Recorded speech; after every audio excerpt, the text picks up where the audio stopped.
Esta mañana vamos a hablar sobre la esperanza de nuestra fe. Y debemos recordar el credo. Hoy vamos a hablar sobre el credo. El credo apostólico nos habla de la resurrección de la carne. Y el credo niceno nos habla de la resurrección de los muertos. El credo es un símbolo de la fe en el cual se contienen los principales artículos de ella. Pasajes como Mateo 16:16, donde Pedro le dijo a Jesús: tú eres el Cristo, el Hijo de Dios. Y también en primera de Timoteo 3:16, donde nos habla del misterio de la piedad, que ahí explica cómo Cristo, siendo Dios, se encarnó por misericordia y amor a nosotros. O sea que estas llamadas nos dan fundamentos bíblicos para el credo cristiano. Existen tres antiguos credos: el credo apostólico, el credo de Nicea y el credo de Atanasio. Pero en la Reforma también se hicieron credos. Les voy a leer el credo porque cuando Dios me permitió recibir el llamado para formar la iglesia, para que nos dieran la personalidad jurídica del gobierno, llegó un teólogo examinador a hablar conmigo. Y dentro de las preguntas fundamentales para formar una iglesia está: ¿qué credo tenemos?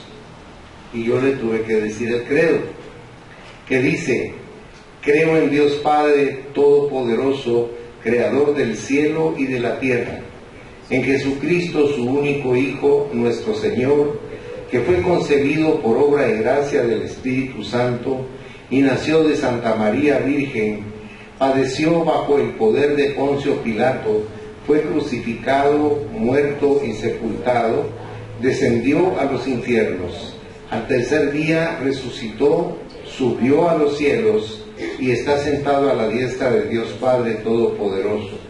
Desde ahí ha de venir a juzgar a los vivos y a los muertos.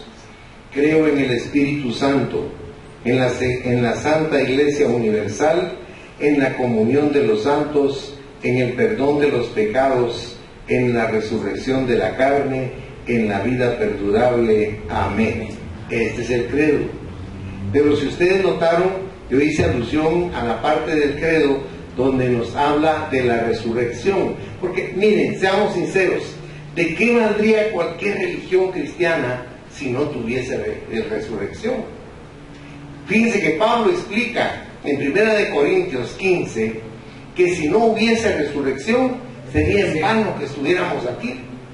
Pero tenemos que creer en la resurrección porque Cristo es la evidencia de que hay resurrección.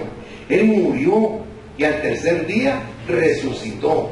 Y eso es lo que el credo dice, para que nosotros tengamos en nuestro corazón esa certeza, esa credibilidad de lo que el Señor nos dice.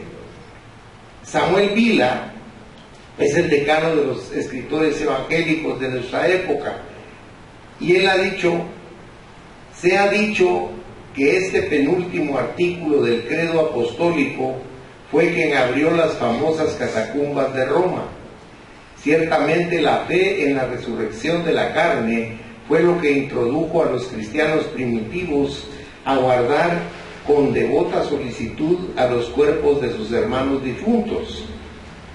La iglesia primitiva, al formar el credo, ve la resurrección como una evidencia cristológica y una esperanza escatológica. El tercer día resucitó de entre los muertos, esa es la evidencia. Pero cuando dice la resurrección de la carne es la esperanza. Todos nosotros hemos perdido seres queridos, pero realmente no nos hemos perdido, porque nos vamos a volver a reunir con ellos. Amén. Y esa es la esperanza de nosotros también. Ahora, tenemos que estudiar cuál es el proceso, y de eso es el mensaje de esta mañana. En primer lugar, vemos el tiempo de la resurrección de los santos. Se debe distinguir entre la primera resurrección y la segunda resurrección. Si ustedes me permitieran leerles en Apocalipsis 20, el versículo 5, vamos a hablar ahí de la primera resurrección. Y ahí dice la palabra: pero los otros muertos no volvieron a vivir hasta que se cumplieron 1000 años. Esta es la primera resurrección. El bienaventurado y santo, el que tiene parte en la primera resurrección. La segunda muerte no tiene potestad sobre estos, sino que serán sacerdotes de Dios y de Cristo y reinarán con Él 1000 años. Luego tenemos la segunda resurrección en Apocalipsis 20, del 12 al 15, y dice: y vi a los muertos, grandes y pequeños, de pie ante Dios, y los libros fueron abiertos, y otro libro fue abierto, el cual es el libro de la vida, y fueron juzgados los muertos por las cosas que estaban escritas en los libros, según sus obras. Y el mar entregó los muertos que había en él, y la muerte y el Hades entregaron los muertos que había en ellos, y fueron juzgados cada uno según sus obras. Noten, y la muerte y el Hades fueron lanzados al lago de fuego. Esta es la muerte segunda. Y el que no se halló inscrito en el libro de la vida fue lanzado al fuego, al lago de fuego. O sea, ahí nos damos cuenta que hay dos muertes eternas. La primera es la que nos permite a nosotros reunirnos con Jesucristo. La segunda es la que nos lleva al infierno. Tenemos que entender que Jesucristo explicó esto cuando habló la parábola del rico y Lázaro, porque estando en el infierno, el rico recordó que tenía 5 hermanos y le pidió, viendo de lejos a Abraham y a Lázaro, que Lázaro mojara su dedo en un poco de agua porque él se estaba consumiendo del calor, y que enviara a Lázaro porque tenía 5 hermanos incrédulos para que le creyeran a Lázaro que sí había infierno. Pero Abraham le contestó: tienen la palabra de Dios, que le crean a la palabra de Dios, porque Lázaro no podía ir donde ellos estaban. Pero nosotros tenemos la palabra de Dios, y en el Nuevo Testamento Dios tuvo la misericordia de explicarnos de una manera prolija lo que sucede a través del Evangelio, para que tengamos nosotros conciencia de lo que es nuestra vida eterna, porque la vida eterna es algo personal. Una persona no puede salvar a otra persona, solo Jesucristo salva. Amén. De esa manera nosotros debemos creer para tener salvación y no tener parte en la segunda muerte, sino que la primera muerte que tenemos nos entierran, y cuando viene el Señor en el aire somos resucitados y salimos de la tumba con un cuerpo nuevo, diferente, exactamente como Jesús. Eso es lo maravilloso de esto que estamos estudiando esta mañana. En la primera resurrección se incluyen todos los santos que resucitarán en el momento del rapto.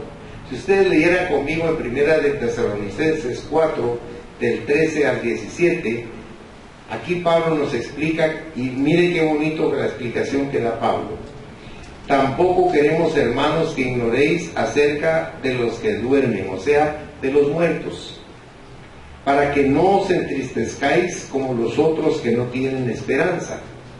Porque si creemos que Jesús murió y resucitó, así también traerá Dios con Jesús a los que durmieron en él. Por lo cual os decimos esto en palabra del Señor, que nosotros, que vivimos, que habremos quedado hasta la venida del Señor, no precederemos a los que durmieron. Porque el Señor mismo, con voz de mando, con voz de arcángel y con trompeta de Dios, descenderá del cielo, y los muertos en Cristo resucitarán primero.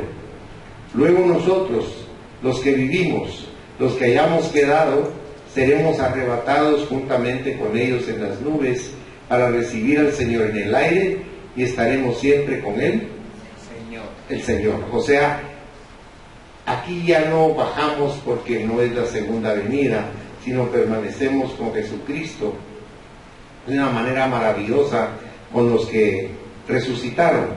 Porque aquí encontramos también no solo que el rapto nos permite ver la revelación que tiene Apocalipsis, porque van a venir 2 testigos a Jerusalén a hablarles de Jesucristo para que los judíos se conviertan, porque paradójicamente el pueblo de Israel no cree en Jesucristo. Es un porcentaje mínimo el que cree en Jesucristo, pero la mayoría no creen en Jesucristo. Por eso Dios envía a estos dos profetas. Ahora, ¿quiénes son esos profetas? Son Enoc y Elías. Si ustedes se recuerdan, los dos fueron llevados en cuerpo, alma y espíritu. No es Moisés, porque Moisés murió y su cuerpo quedó aquí en la tierra. Nadie sabe dónde quedó, porque si ustedes hacen memoria, en la carta de Judas, antes de Apocalipsis, ahí explica que el arcángel Miguel tuvo que pelear con Satanás por el cuerpo de Moisés, para que Satanás no lo usara como un ídolo para el pueblo de Israel, que es proclive a hacer estas cosas. Entonces, vean conmigo en Apocalipsis 11, los versículos 11 y 12, si es tan amable. Dice, pero después de 3 días, porque estos dos testigos de Dios van a ser asesinados por el anticristo, y el anticristo los va a exponer en la plaza pública de Jerusalén muertos, como diciendo, miren, el poder de Dios aquí se terminó. Pero dice, pero después de 3 días y medio entró en ellos el espíritu de vida enviado por Dios, y se levantaron sobre sus pies, y cayó gran temor sobre los que los vieron, y oyeron una gran voz del cielo que les decía, subid acá, y subieron al cielo en una nube, y sus enemigos, que dice subir, los vieron, miren. Porque, miren, la incredulidad es parte de la época en que vivimos. Somos sumamente materialistas y objetivos, pero recuerden que las cosas imperecederas son las que no se ven, y las que se ven perecen. Por eso Dios bendice al que cree, porque tener fe, fíjense que no es fácil, cuesta tener fe. Miren, si uno de pastor se dejara llevar por lo que son las circunstancias, uno no podría funcionar para Dios. Por ejemplo, uno quisiera ver la iglesia llena, que ni cupieran las personas, pero ¿saben una cosa? Dios sabe por qué está el grupo de personas que está. Dios quería hablarles algo a ustedes, y por eso ustedes están aquí. Entonces nosotros tenemos que plegarnos a la voluntad de Dios, no a lo que nosotros queremos, a nuestros caprichos o a nuestros deseos, sino lo que Dios quiere, porque los planes de Dios para nosotros siempre son perfectos. Fíjense, Dios tiene una perfección y Dios tiene un cumplimiento de sus profecías que son matemáticas, son increíbles. Van a ver cómo les va a gustar el mensaje sobre el credo, porque nosotros tenemos que tener presente ese credo en nuestro corazón, fíjense, para que nuestra fe no decline, no decaiga, sino que nos soportemos en el Señor, nos detengamos en el Señor. Vemos también en Apocalipsis 20, los versículos del 4 al 6, donde nos dice lo siguiente: y vi tronos, y se sentaron sobre ellos los que recibieron facultad de juzgar, y vi las almas de los decapitados. Pongan atención a esto, porque los decapitados son las personas cristianas que lograron salir de la gran tribulación. Entonces aquí nos explica Juan y dice, vi las almas de los decapitados por causa del testimonio de Jesús y por la palabra de Dios, los que no habían adorado a la bestia ni a su imagen, y que no recibieron la marca en sus frentes ni en sus manos, y vivieron y reinaron con Cristo 1000 años. Pero los otros muertos no volvieron a vivir hasta que se cumplieron 1000 años. Esta es la primera resurrección. Bienaventurado y santo el que tiene parte en la primera resurrección. La segunda muerte no tiene potestad sobre estos, sino que serán sacerdotes de Dios y de Cristo, y reinarán con Él 1000 años. Esto es lo maravilloso para nosotros. Pero aún así, yo le quiero leer una explicación que le escribí con el propósito de incrementar su entendimiento con respecto a esto que estamos viendo escatológicamente. La resurrección y la muerte segunda. La primera parte del versículo 5 de Apocalipsis 20 ha de ser comprendida como un paréntesis. Cuando dice los otros muertos, aquí se refiere a los incrédulos de todas las eras que serán levantados al final del milenio para que comparezcan al juicio del gran trono blanco. La declaración, esta es la primera resurrección, se refiere al versículo 4 de la primera resurrección. No es un acontecimiento único. Describe la resurrección de los justos en varias ocasiones. Incluye la resurrección de Cristo, la resurrección de los que son de Cristo cuando Él arrebate la iglesia, la resurrección de los 2 testigos cuyos cuerpos yacerán en la plaza y la resurrección de los santos de la tribulación que se describe aquí.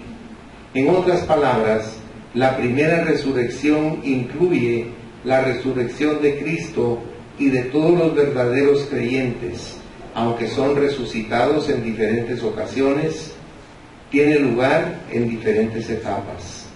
En Apocalipsis, versículo 6, nos dice: los que participen en la primera resurrección son bienaventurados, porque no estarán incluidos en la segunda muerte, cuando los incrédulos serán arrojados al lago de fuego.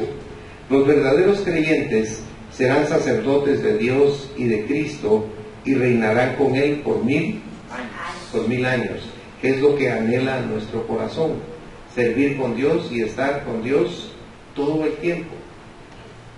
Miren, Jesucristo dijo algo bien cierto: en este mundo tendréis, dijo, aflicción, dijo Él, ¿verdad? Pero confiad, porque yo he vencido al mundo. O sea, nosotros tenemos en quién confiar, aunque estemos pasando circunstancias difíciles. Miren, a veces las dificultades son familiares, a veces son materiales, y a veces son unas enfermedades terribles y también problemas espirituales. Pero de todo eso salimos, ¿saben por qué? Porque Jesucristo está con nosotros. Amén. Cuando uno está atravesando ese valle de sombra y de muerte, lo siente interminable. Y uno considera que eso no va a pasar, que no va a parar y que vamos a tener que padecer enormemente. Pero yo les quiero decir que no hay ninguna cosa que pueda hacer que nos separe de Cristo. Porque Cristo nos dijo que Él va a estar con nosotros siempre, hasta el final de los días. Todos los días va a estar con nosotros. Así lo dice en Marcos 16. Dice: y he aquí yo estoy con vosotros todos los días. Miren, a veces yo hago algo malo y me arrepiento y pido perdón, pero de lo que no me doy cuenta es que cuando hice algo malo, Dios estaba ahí conmigo. Yo en mi mente creo que no me está viendo, o que está distraído, o que no se va a dar cuenta, pero estoy equivocado.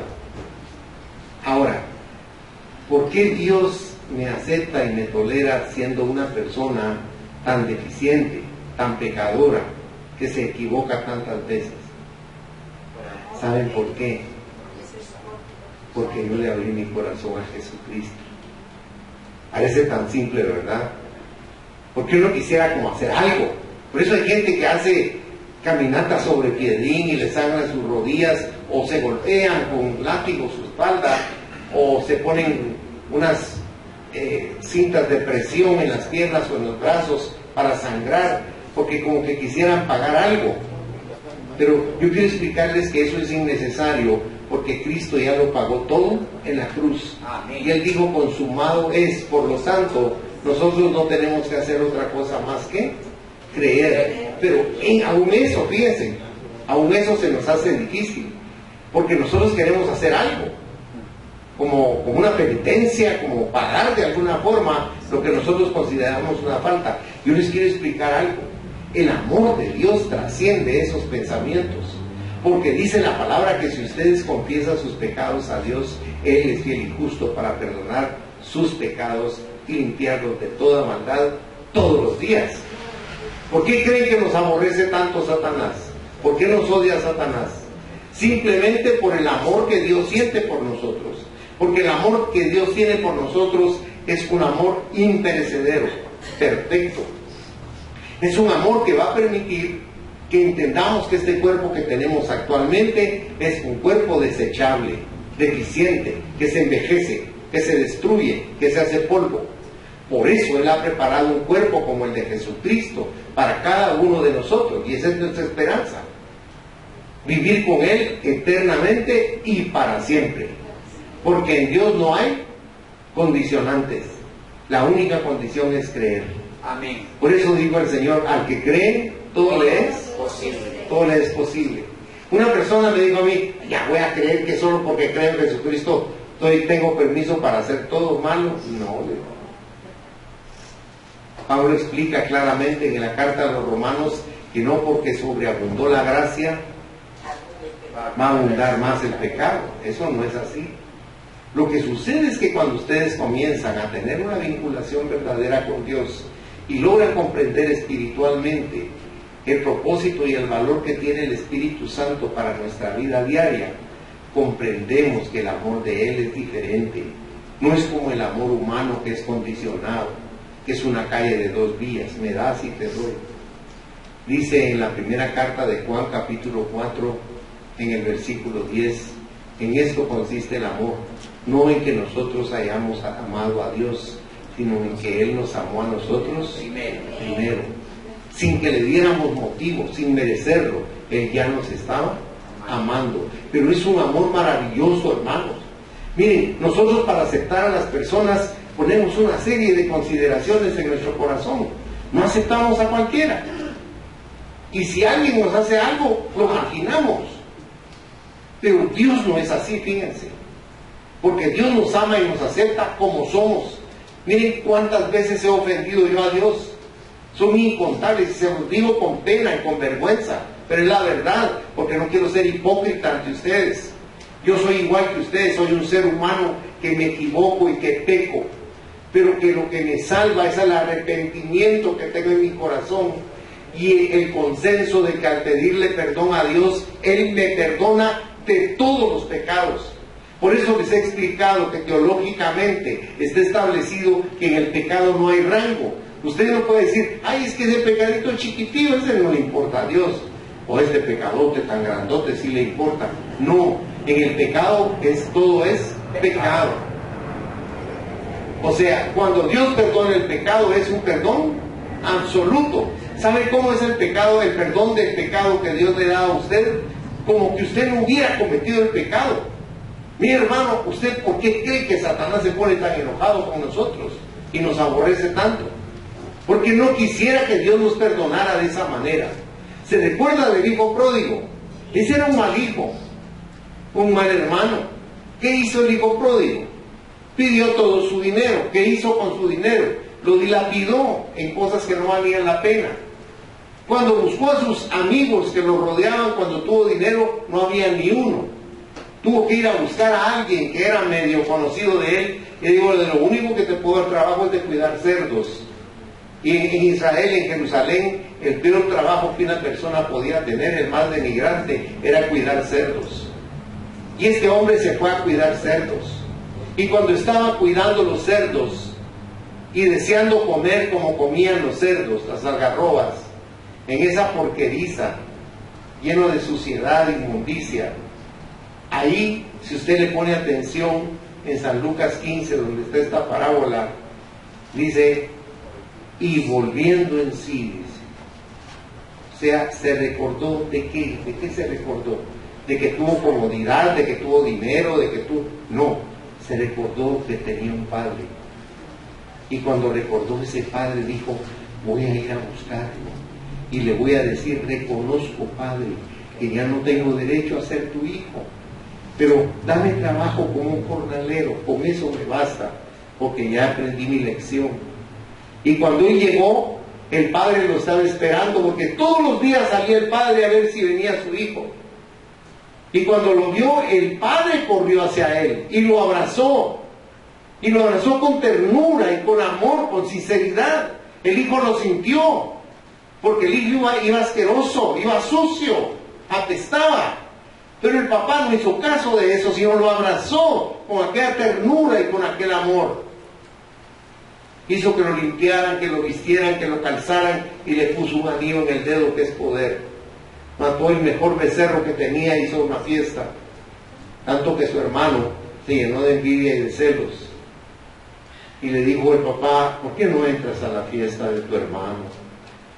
¿Cómo es eso? Le dijo que toda mi vida te he servido. Toda mi vida he sido recto, no como este desgraciado. Y ahora que viene el malvado aquí contigo, lo que haces es hacerle una fiesta. Hijo, le dijo, todo lo que tengo es tuyo. Pero tu hermano estaba muerto y hoy resucitó. Pero sin embargo el hermano no quiso entrar. Porque Dios nos manifiesta de esa manera nuestra naturaleza. Así somos, hermanos. El humano es así. Pero Dios es como ese Padre, lleno de misericordia, lleno de bondad, lleno de comprensión y de aceptación, porque nos ama y nos acepta como somos, fíjense. O a uno de ustedes le ha dicho Dios con una lista, si cumples todo esto, entonces te voy a amar. Dios nos ama porque somos sus hijos. Y somos salvos porque creemos lo que Él nos dice en su palabra y creemos en Jesucristo, su Hijo amado. Entonces, la segunda resurrección es simultánea para todos los injustos, los incrédulos y los pecadores. Y va a ocurrir entonces después que finalice el milenio. Con cuerpos de resurrección, los injustos estarán de pie en el cielo sideral delante del gran trono blanco, lo que leímos, donde decía que los muertos grandes y pequeños, no se refiere a edad, se refiere a poder. Todos van a comparecer ante Dios, quieran o no quieran. Alguien podría decir, ay, pero este se murió en 1700 en el mar y se lo comieron los tiburones. La materia tiene un principio que es indestructible. Cambia de forma, pero no se destruye. Ante Dios, toda esa materia de esos seres que murieron en el mar, o aún los que quemaron, se va a integrar nuevamente y va a estar ante Dios. Quieran o no quieran, ahí van a estar ante Dios. Los santos fallecidos de la iglesia resucitarán en el momento del rapto. ¿Te recuerda que así leímos en Primera de Tesalonicenses 4, 16 y 17? Por eso Pablo dice ahí, no quiero que ignoren lo que pasa con los que mueren en Cristo. Y ambas compañías, los santos que vienen del tercer cielo con Jesucristo a la tierra para el rapto, y los santos que se levantarán con sus cuerpos resucitados, van a glorificar a Dios aquí en la tierra cuando se encuentren en el primer cielo con Cristo. Si usted ve conmigo Primera de Tesalonicenses 4:17, ahí dice la palabra: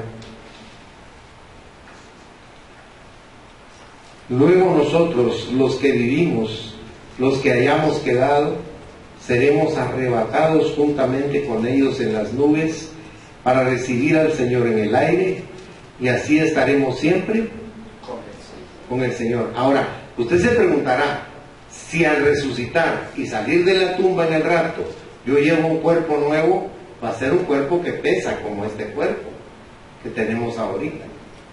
Pero lo que usted no ha comprendido es que cuando usted resucite, su cuerpo va a romper con las leyes como la ley de gravedad, porque es un cuerpo como el cuerpo de Jesucristo. Cuesta entender que uno vaya a tener el mismo cuerpo de Dios, ¿verdad, hermanos? Pero por eso murió el Señor en la cruz del Calvario. Amén. Para crear esa oportunidad para nosotros de tener esa vida maravillosa que Él nos ha preparado. El cuerpo de la resurrección de los santos va a ser un cuerpo, en primer lugar, incorruptible.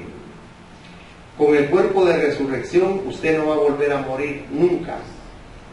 Y no se experimentará tampoco deterioro biológico. O sea, usted no va a envejecer con ese cuerpo. Es que analícelo, por favor. No lo escuche simplemente. Analice lo que Dios le está diciendo en la palabra. Porque no se lo estoy diciendo yo. No lo está diciendo Dios en su palabra. Y por eso nosotros vemos que los dos testigos forman parte de esos santos resucitados. Van a estar en la plaza y va a entrar vida en ellos y la gente se va a asombrar de ver que se levantan. Al igual que los santos mártires de la tribulación. Se recuerda que Juan dice que los de la tribulación, él los vio y estaban ahí todos, pero que fueron, ¿qué dice la Biblia que les hicieron? Sí, los decapitaron, les cortaron la cabeza, ¿verdad? Todos fueron decapitados, pero también todos alcanzaron la bendición de Dios. Miren qué precioso eso, ¿verdad? Que no podemos morir. Cuando Dios dice una cosa, tenemos que creerla, porque no estaremos expuestos a las enfermedades, no estaremos expuestos a las debilidades físicas. Será un cuerpo idéntico al cuerpo de Jesucristo.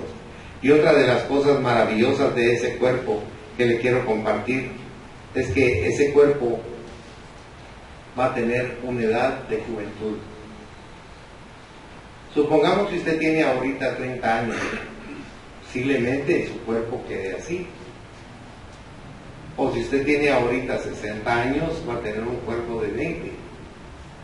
O sea, es algo maravilloso lo que Dios va a hacer, porque rompe con todo lo establecido aquí en la tierra. Es algo tan sobrenatural. Por eso a nosotros nos cuesta creerlo. Y eso va a ser el cuerpo, sobrenatural, porque no necesitará alimentos para mantenerse. Pero si hay que comer, va a comer. Se recuerda que Cristo ya ha resucitado cuando ellos estaban pescando y Él les dijo, echen la red a la derecha, y se les rompían las redes. Y habían pescado toda la noche, pero no lo conocieron, porque estaba ya resucitado. Pero Juan conocía su voz perfectamente, porque Él se recostaba en su pecho y lo amaba. Y le dijo a Pedro, es el Señor, Pedro. Y Pedro se quitó su ropa, fíjense, y se tiró al agua y nadó como 100 metros para llegar a la orilla y hablar con Jesucristo. Y cuando estaban ahí, el Señor había hecho fuego y les pidió uno de los peces y comieron pescado, porque Él quería que vieran que Él podía comer aún en ese cuerpo maravilloso que Él tiene, un cuerpo que va a procesar los alimentos de una manera totalmente diferente a la que lo procesa nuestro cuerpo, porque no va a haber ahí inmundicia. No va a estar sujeto a la ley de gravedad, ni va a estar condicionado por el tiempo y el espacio. Si usted fuera en su Biblia a Hechos, en el capítulo 1, se lo quiero mostrar gráficamente cómo Cristo pudo volar con ese cuerpo.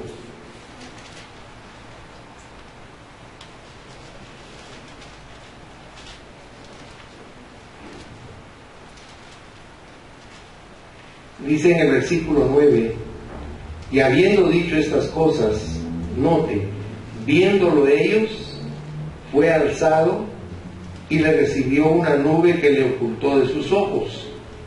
Y estando ellos con los ojos puestos en el cielo, entre tanto que él se iba, he aquí se pusieron junto a ellos 2 varones, o sea, 2 ángeles, con vestiduras blancas, los cuales también les dijeron, varones galileos, ¿por qué estáis mirando al cielo?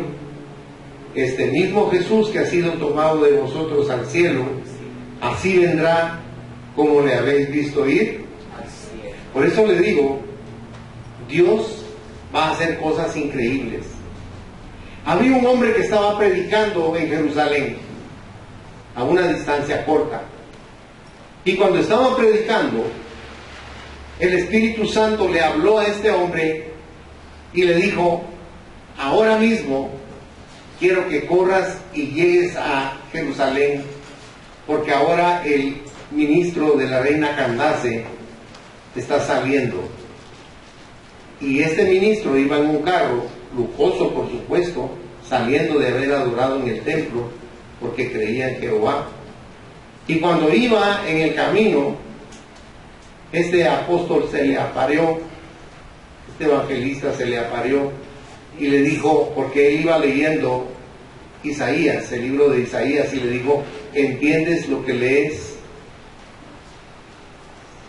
Y él le dijo, ¿cómo voy a entender si no hay quien me lo explique? Súbete y me explicas. Y entonces se subió al carro y le explicó la profecía que habla sobre nuestro Señor Jesucristo. ¿Y saben qué es lo asombroso? Ese hombre, que era un hombre de negocios, pero que tenía un espíritu sensible, creyó. Pero creyó con tanta fuerza en su corazón que él le dijo al evangelista: ahí hay agua, le dijo, ¿qué impide que yo me bautice? Nada, le dijo. Y lo bajó del carro y lo sumergió en el agua y lo bautizó. Y ese hombre estaba con regocijo en su corazón por lo que había hecho. Porque cuando usted lee en el capítulo 6 de Romanos lo que Pablo explica del bautismo, usted lo entiende. El bautismo, cuando usted es sumergido en el agua, es como que si hubiera muerto y lo hubieran enterrado. Cuando usted sale del agua, es como que usted estuviera renaciendo, resucitando. Y eso lo comprendió perfectamente este hombre. Pero a donde quería llegar era esto: Dios, ante los ojos de ese hombre, desapareció al evangelista Felipe. Se lo desapareció ante sus ojos y él se quedó anonadado. Y este hombre iba más asustado que el etíope, porque apareció a 60 kilómetros de distancia en un lugar que se llama Azoto. Ahí fue a aparecer y a predicar durante varios meses la palabra de Dios. O sea, estoy tratando de decirle que usted no tiene idea de la sobrenaturalidad que tiene Dios, no solo para hacer las cosas, sino para nosotros. Porque en ese cuerpo que nos va a dar, vamos a tener esos poderes. Poderes que nosotros no podemos comprender ahora, ni los podemos entender tampoco. La materia no va a ser un obstáculo para nosotros. Vamos a atravesar los sólidos como que si no existieran, como que fuéramos un holograma, pero sin perder la consistencia sólida de nuestro cuerpo, porque es algo sobrenatural. Se lo voy a mostrar en la Biblia. Vaya al Evangelio de Juan, si es tan amable, capítulo 20, versículo 19.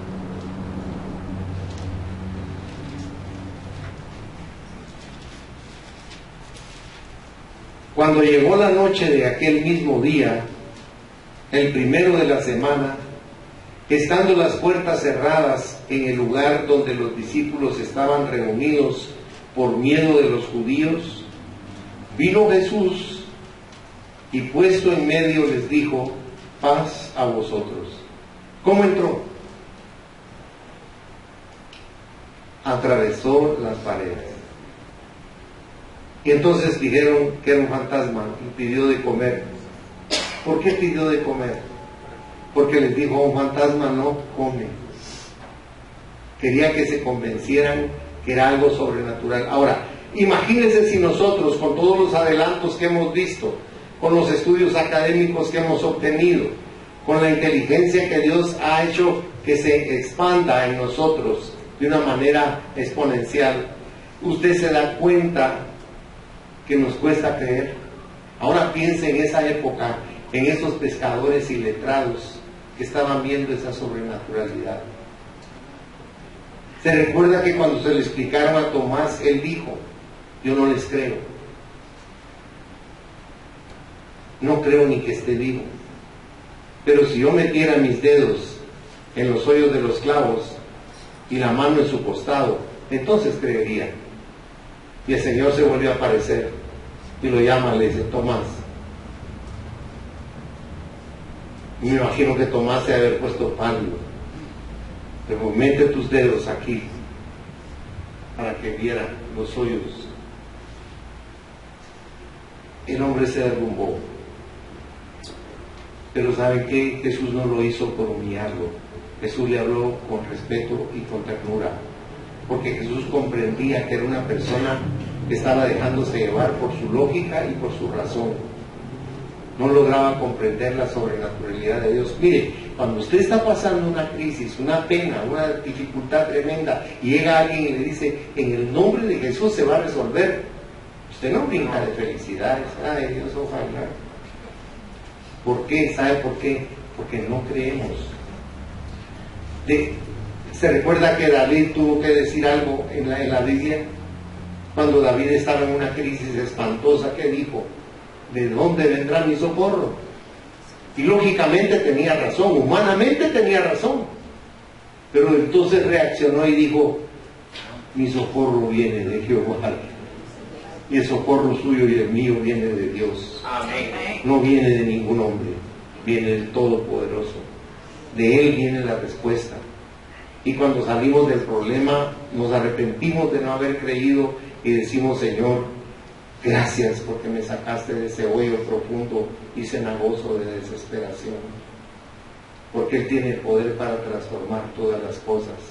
Pero aquí está hablando del cuerpo que nos va a dar en el momento en que nosotros seamos resucitados. Porque eso es lo que Él quiere que nosotros entendamos. Fíjese que las puertas de la ciudad de Jerusalén, donde vamos a vivir, son unas puertas que son perlas, pero las perlas miden 70 metros de alto. Y esas perlas van a estar ahí, pero ¿sabe qué? No van a ser puertas para nosotros, las vamos a atravesar. Miren su Biblia, por favor, en Apocalipsis 21, versículo 21. Ahí dice, las 12 puertas eran 12 perlas. Cada una de las puertas era una perla. Y la calle de la ciudad era de oro puro, transparente como vidrio. Tenemos que entender que estas son cosas también que nos cuesta creer, porque no tenemos capacidad para comprenderlo. Si usted va en su Biblia a 1 Corintios, en el capítulo 2, versículo 9, ahí está ese versículo que hablamos de él tanto, donde Pablo explica y dice, antes bien como está escrito, cosas que ojo no vio, ni oído oyó, ni han subido en corazón de hombre, son las que Dios ha preparado para quien, dice su Biblia, para los que le aman. Ahora pregúntese usted en su corazón, ¿amo yo a Dios? Amén. Gloria a Dios. ¿Sabe por qué? Porque nosotros amamos muchas cosas, pero no nos enseñaron a amar a Dios. Nos enseñaron una religión, gracias a Dios, y esa religión nos dio principios y nos dio actitudes. Pero ¿saben qué? Lo que no nos enseñaron fue a amarlo, a quererlo, a desearlo. Porque si nosotros descubriéramos que todo lo que anhela nuestro corazón, Dios nos lo quiere dar, nosotros cambiaríamos las actitudes y el corazón. Y recibiríamos a manos llenas de parte de Dios toda la bondad que Él quiere derramar sobre nosotros. No hay cosa, miren, perdón que les hable de esto porque no me gusta hablar de eso. La iglesia ha estado pasando meses de unas crisis tremendas. Este lugar es un lugar donde a nosotros nos fascina, es precioso, pero aquí llenan a veces con las protestas que hacen políticas y no se puede pasar. Hacen desfiles y no se puede pasar. Hacen procesiones y no se puede pasar. Ustedes lo han experimentado. Han venido con deseos de entrar a la iglesia y no pueden. Ahora, pónganse en mi lugar. Humanamente, ¿qué siento yo en mi corazón? Frustración, tristeza, a veces hasta cólera. Pero ¿saben qué? Yo oro y doblo mis rodillas. Le digo, Señor, perdóname por ser inconforme, porque tenemos un lugar donde reunirnos que tú nos has dado, y tenemos que amarlo, y tenemos que bendecirlo, y tenemos que agradecerlo, porque viene de Él. Aquí no pagamos renta porque viene de Dios. Entonces, cuando uno mira las cosas desde su punto de vista humano, uno tiende a decaerse. Pero cuando uno traspasa el lindero de lo natural y entra al área sobrenatural de Dios, el punto de vista que tenemos de la vida es cambiado radicalmente. Porque comenzamos a comprender que solo Dios puede hacer cosas formidables e increíbles para nuestra vida. Pero lo que espera de nosotros, ¿qué es? Paciencia. ¿Son ustedes pacientes? No. Así somos impacientes. Pero si usted lee Santiago en el capítulo 1, versículos del 2 al 4, dice, hijitos, estas cosas os escribo dice, que permite que pasen esas cosas, estoy parafraseando, para que aprendamos a tener paciencia. Porque incluso dice de una manera que para nosotros es impensable o inaceptable, dice que tengamos sumo gozo cuando estemos atravesando por una... Hermanos, ¿quién tiene gozo cuando está pasando por una prueba?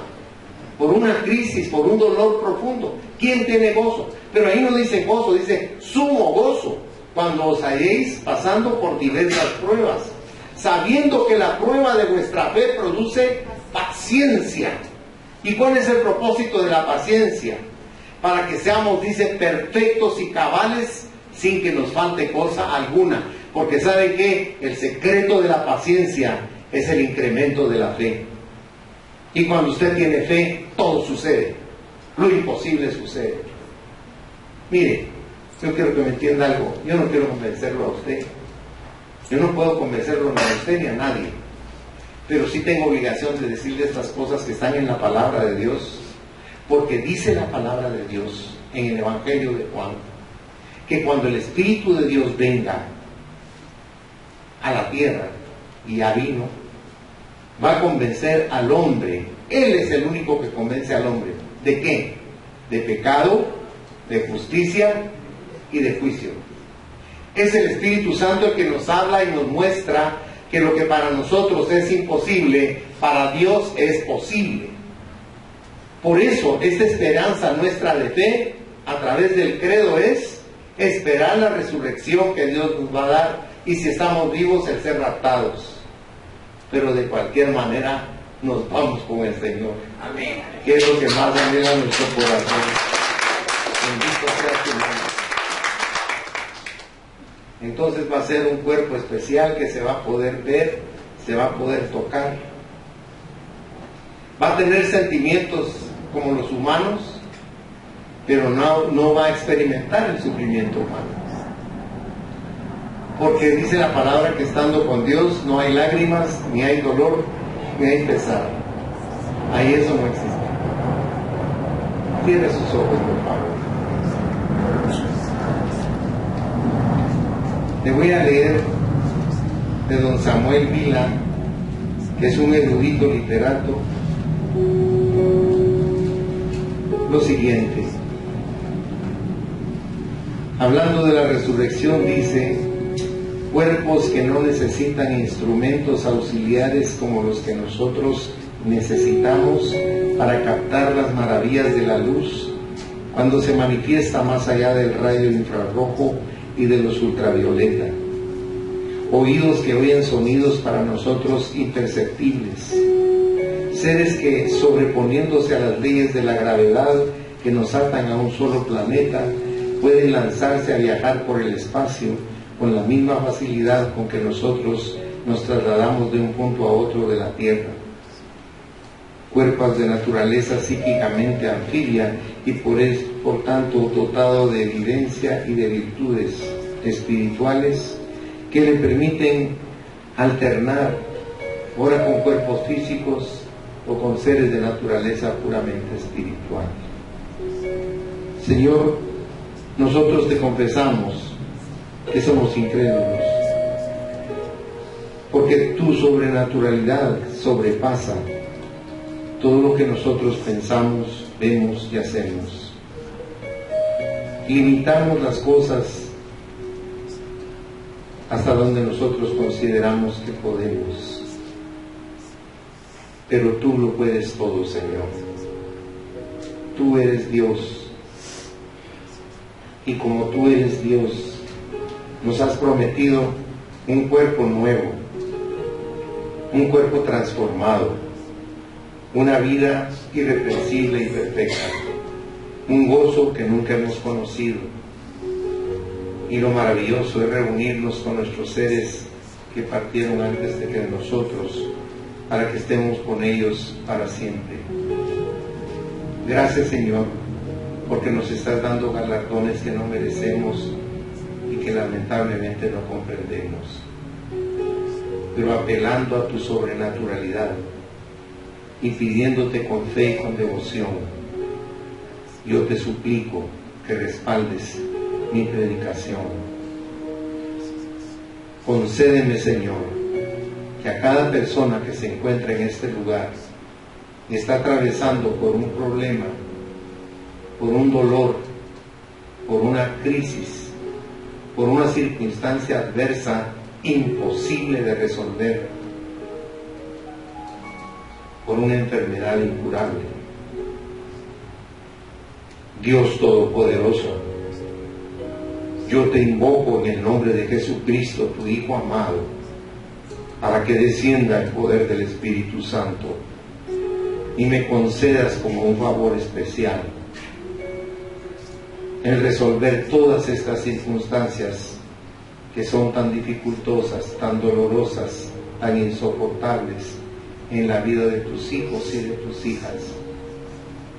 Solo tú conoces el sufrimiento y el profundo dolor que hay dentro de cada vida, dentro de cada corazón. Y tú comprendes que eso se intensifica porque estamos en esta dimensión, en esta tierra. Porque cuando estamos contigo, cuando estemos en ese lugar, todo eso va a desaparecer. Pero como esta tierra, tú eres nuestro socorro, tú eres nuestro pronto auxilio en la necesidad, tú eres la respuesta a todo lo que anhela nuestra alma. Tu provisión es inagotable y para ti no hay nada imposible. Por eso te ruego que hagas milagros, señales, respuestas y maravillas en este tu pueblo que ha venido a buscarte esta mañana. Cada uno de ellos en su corazón tiene un anhelo, cada uno de ellos en su alma tiene grandes deseos. Dios Todopoderoso, revélate como lo que eres, el Dios creador, el Dios que dice que para ti no hay nada que sea imposible. Y concédele a este tu pueblo todo lo que anhelan en su vida, lo que anhelan para sus familias, lo que anhelan para su salud, lo que anhelan para su bienestar material. Abre las ventanas de los cielos, Dios omnipotente, y derrama tu bendición de una manera sobreabundante, para que cada uno de ellos pueda experimentar que lo que hemos hablado esta mañana es cierto, que tu verdad es imponderable para nosotros, Señor, que tu palabra es algo maravilloso para nuestro espíritu, que tu presencia, aunque no la podemos percibir, está aquí llenando este lugar y está llenando a cada persona. Yo te alabo y te bendigo, Espíritu Santo, porque eres tú el Consolador divino, la fuerza que arremete contra el mal y nos limpia, y nos fortalece, y nos llena, y satisface lo más profundo de nuestro ser. Gracias por estar aquí, Espíritu Santo. En el nombre de Jesús te agradezco por la respuesta que vas a dar objetivamente a cada una de las personas que está aquí esperando recibir de ti, Señor. Como el hombre que vio a Juan y a Pedro, y ellos le dijeron: no tenemos oro ni plata, pero lo que tenemos te damos. Y eso hago yo esta mañana, Señor. Lo que tengo les doy. Que en el nombre de Jesucristo reciban lo que necesitan, reciban lo que han pedido, reciban lo que anhela su alma, Señor. Te lo imploro, Señor, como tu siervo, como tu sirviente, como tu sacerdote. Te lo pido de corazón con todas las fuerzas de mi alma. Bendícelo, Señor, con toda la bendición que viene de tu amor, con esa intensidad, la calidez y la ternura de tu espiritualidad, en el nombre precioso de Jesús. Amén, Señor, y amén. Que el Señor los bendiga ricamente, mis hermanos amados.